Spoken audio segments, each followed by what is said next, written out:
Here's how to make bead links so that you can connect your beads to one another to make a chain.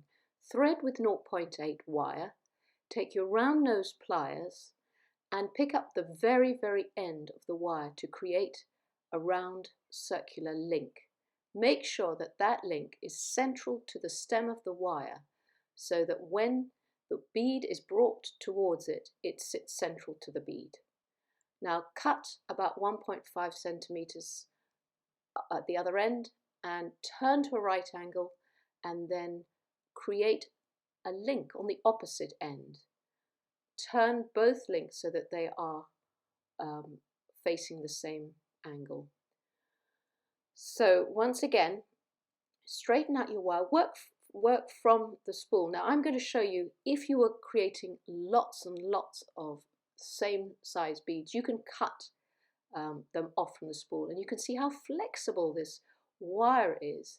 So if you want to harden the wire a bit, because this is soft copper wire, hold it at one end and pull and twist. So this is great to make head pins or harden your wire, but it doesn't flatten it or change the shape. It's still round wire.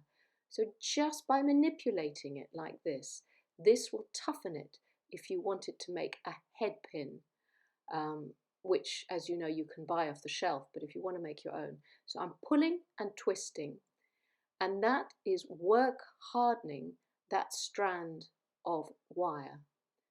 It's toughening it up. Now I'm getting the tips of my round nose pliers to make a small link at the other end, just going round the circular part of the pliers, and that is a handmade head pin. So you could thread a bead onto it and then you could link another one onto that. So this is another way of, you see, I'm going to straighten it again and harden it. So hardening it makes it go straight and also toughens the wire without changing its shape. So you're not hammering it to flatten it, you're just making it nice and tough. So to make a head pin, so you don't have a loop at the end, the other way is to toughen is you can use your nylon mallet. So I'm just stroking it out on a steel block with a nylon head of a mallet or a hammer, and that also helps to keep it nice and straight. And then to make the head pin, create a little hook and take your flat nose pliers and squish that little hook together so that it's completely doubled up, and it's a sort of knobbled end of wire, but it's not a scratchy end, it's a doubled up end of wire.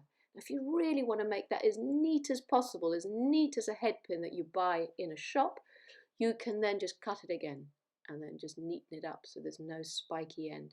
But that is a perfect little head pin ready to thread with a bead. Now, of course, beads have different shaped holes, so I've turned it to a right angle, like a little shelf there, because the bead might slip off, it might be too narrow. So here again, thread that on, so I'm going to show you another head pin.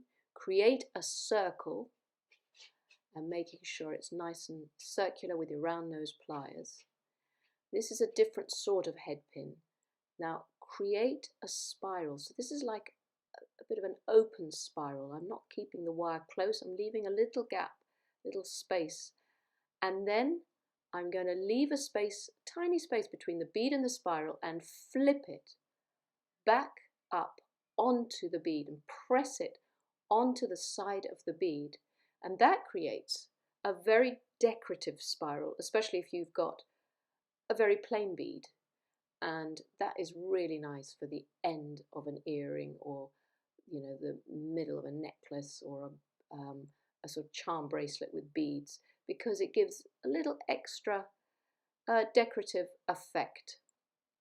Here again, making head pins, we can do one which is hammered, because hammering will flatten and spread the wire. So just stroke the wire out on your steel block, and that sort of spreads the wire and turns it into a sort of paddle shape.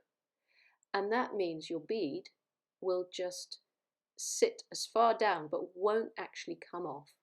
And I'm going to create a wrapped link right at the top. It's a different sort of link. It means this sort of link is nice and safe. The jump ring can't open. You'd have to link it on with a jump ring if you're putting it on a chain or on a bracelet or something like that.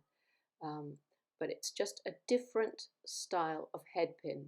That's a hammered head pin. So you've got all these, you can just experiment depending on what you want to make. Also, you could just do a spiral. So again, thread onto the end of your wire and make a little sort of rounded end, turning it into a spiral shape so the wire goes round and round itself. Keep your fingers really, really close to whatever you're working with when you're working with wire. This is a little spiral with a difference. I put a kink in it and it just gives it another sort of shape, makes your piece more unusual. And you've always got to think, if I'm making it by hand, how do I make something look different from something that's mass produced? So there again, another style of head pin for your beads. And all these will be great for your projects.